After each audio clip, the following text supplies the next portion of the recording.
क्या बुरा समय हमेशा बना रहता है?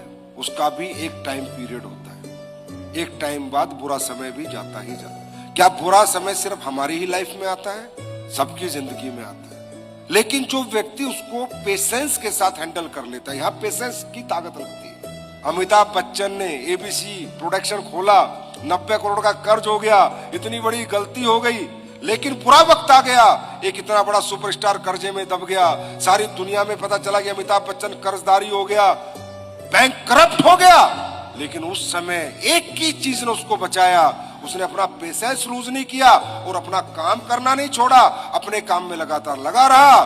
कौन बनेगा करोड़पति मिला, वही अमिताभ बच्चन धीरे धीरे धीरे धीरे दोबारा फेमस हो गया कौन बनेगा करोड़पति से, और इतना पैसा आ गया कि बैंक करप्शन से भी निकल गया और आज फिर 5,000 करोड़ का मालिक।